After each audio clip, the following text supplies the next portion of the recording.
Joe, you were talking about the cartels as there was a shootout in Texas, Fronton Island in Texas, which is about a mile long by less than half a mile wide. It's just kind of it's a river island, right?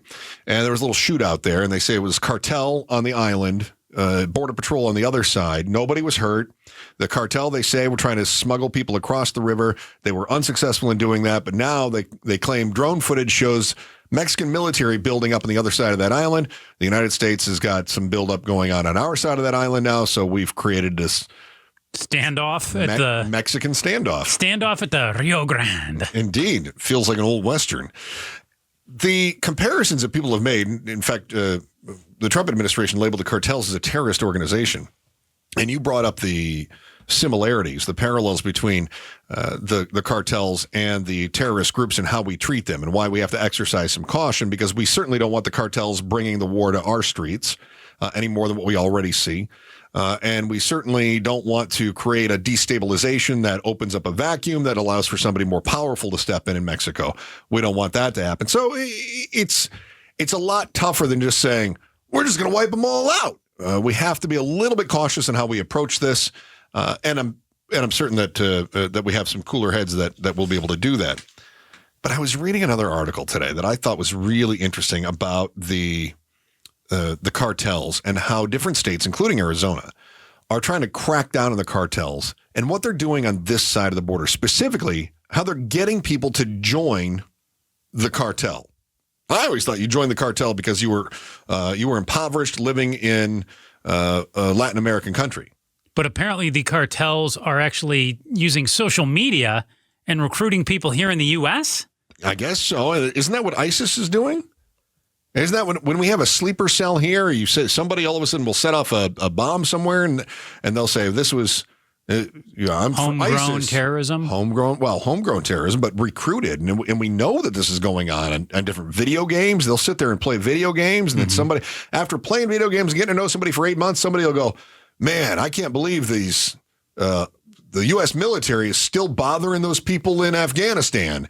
And then suddenly they go, yeah, that's kind of dumb too. And then they start bringing them around and then they groom them. And suddenly you've got somebody who's starting to see the ideology of ISIS. So Senator Mark Kelly, our Arizona senator, Representative Ciscomani, and other Arizona leaders, I see Ruben Gallego was a co-sponsor of this bill. They're working on a bill that would require social media platforms to report recruitment posts and DHS to establish a national strategy. What does a recruitment post look like, though? I'm guessing it's not like a help wanted ad.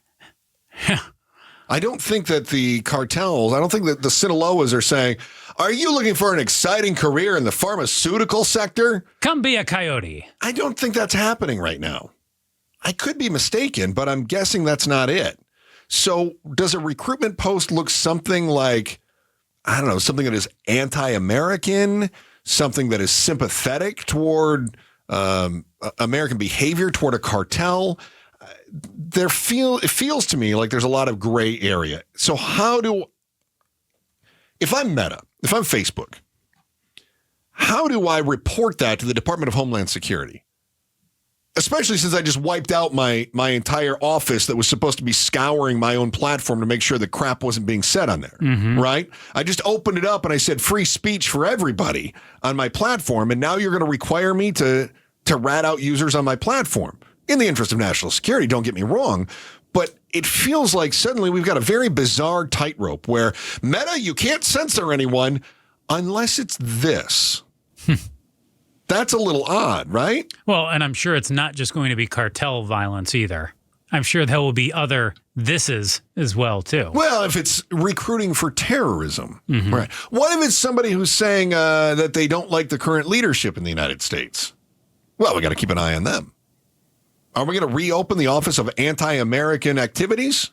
Well, what happens when we hit 2026 or 2028 and other people are running to lead various posts in the country?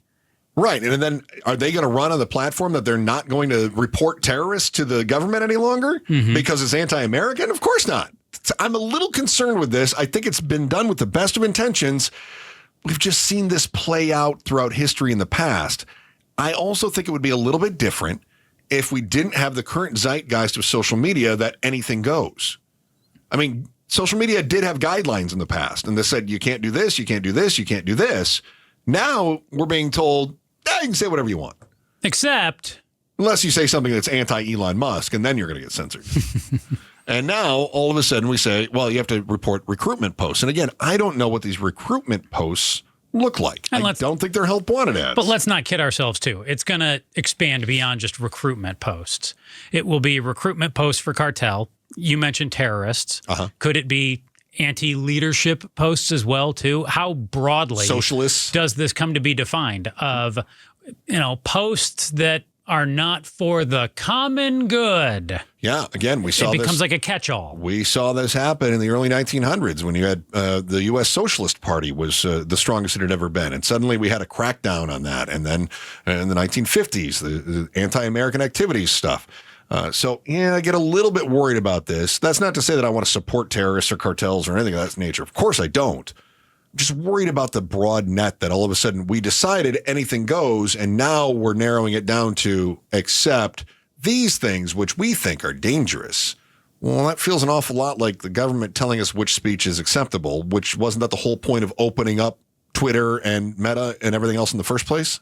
Which I think we knew there would be some unintended consequences of as well. Yeah.